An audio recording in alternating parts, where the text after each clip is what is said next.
The life as a parent from other students, well, yeah, it is different. They have, I think, the normal experiences that any other student has, just a little bit more complicated.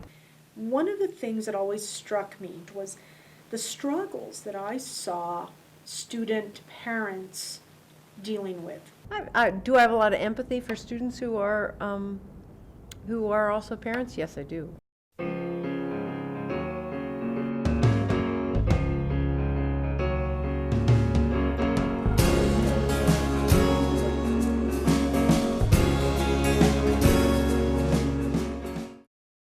We're having more and more non-traditional students that are attending. More and more students have children. I don't know what percentage are parents. 7%. I would probably give it about 1/3 or maybe like 30% to 35%. There's a much higher percentage of students that take distance ed classes that are parents, and that's 25%. But that is normally not information we would collect. So perhaps that gives me something to think about. I don't receive financially, no.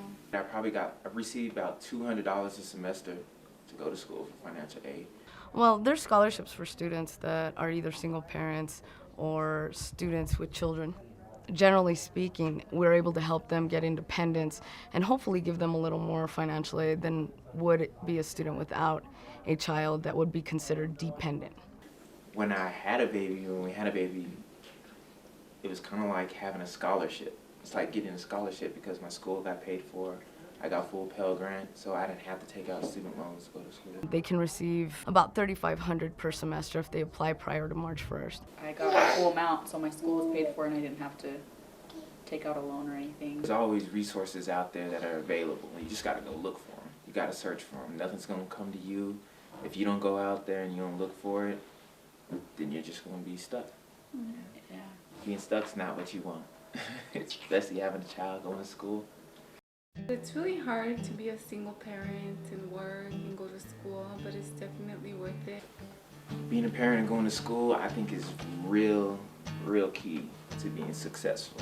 If a parent decides to become a student, they have to make that commitment, and they know that that commitment is going to involve multiple roles. It causes you to be challenged, and then you as an individual rise to the occasion of the challenge and either answer it or fail, and you grow or you don't grow.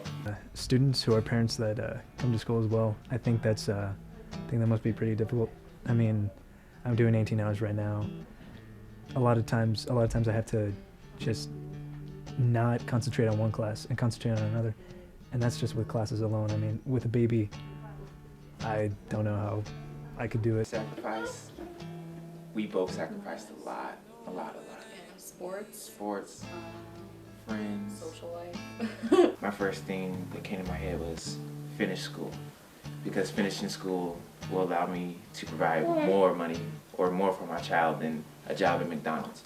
Because I know a degree is very important these days, especially in our economy. It's completely worth it to stay in school. Yeah. I mean, a lot of people, they do get that notion that you should drop out of school or that you shouldn't go to school anymore. You should just take care of your child. And a lot of families aren't supportive of it, and but I think things are changing in that way. Sometimes I do think maybe I'm going too long, but I think that ultimately it's going to be better one day. I'm settled in with the way the situation is, and I know what the goal is, and I'm supportive of that. NMSU does not offer health care for students, children. That's not necessarily the mission of a four-year institution of higher ed. I have Medicare and a Medicare supplemental, so I'm covered and they're not. We just have Medicaid through the state of New Mexico and Blue Cross Blue Shield.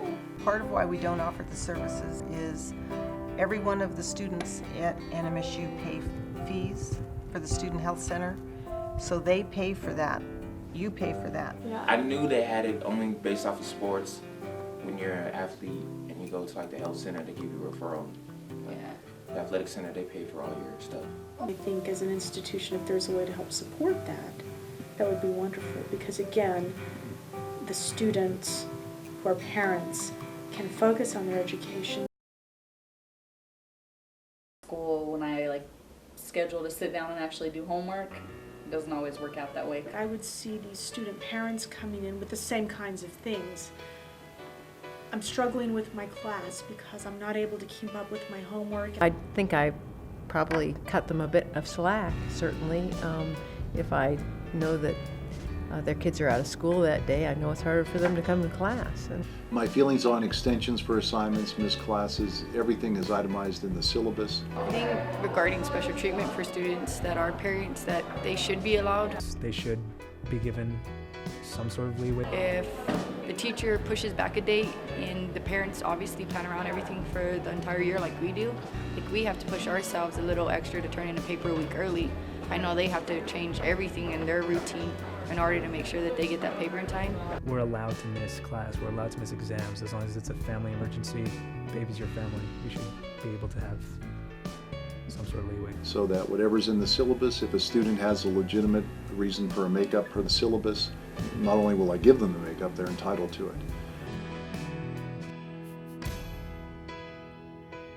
My feelings on children in the classroom, inherently it is a disruption because the classrooms are meant for college students that have been signed to take the course, but there are occasions when there's a family emergency where students are compelled to bring children into the classroom. I have not had to bring my kids into the classroom.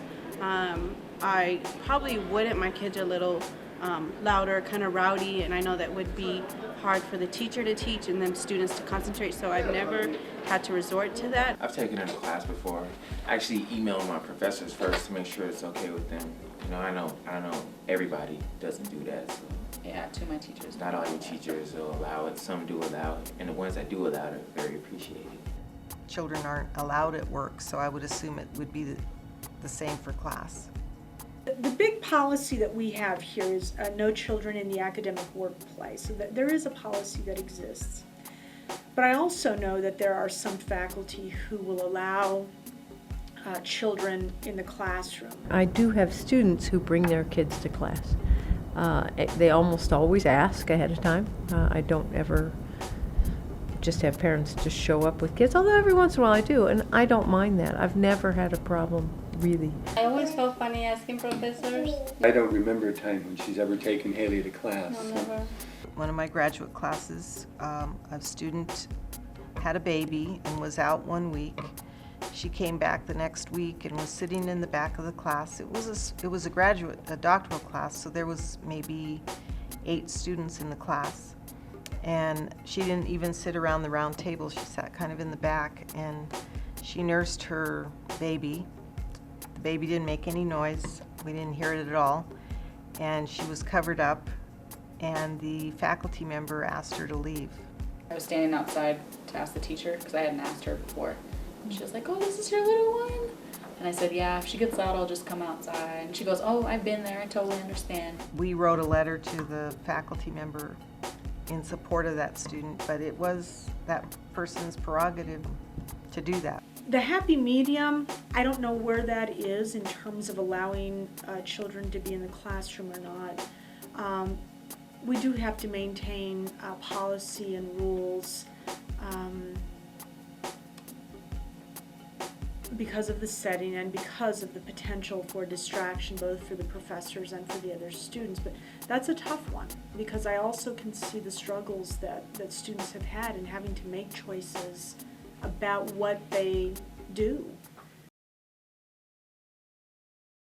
I'm real picky.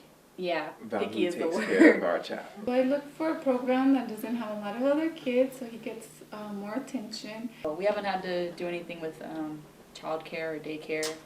And in Arizona, it's a little bit different. You can get a scholarship, like based on your income. So when Jana was in daycare, it was like $30 for like the whole month because I was low income. I know they have a children's center, but I don't think she qualifies for it because she's already 6 years old. And I think that's only, I don't know, but I think it's only for like kindergarten or preschool students. I don't know. Here, they don't go by your income. It's either full-time, you're paying like $160, part-time, you're paying $115. can't afford that. Like the daycares and people who take care of kids only watch them like from 8 to 5, and it would be good if it was open longer. I know that the university has some childcare services for small kids. Myrna's Children's Village.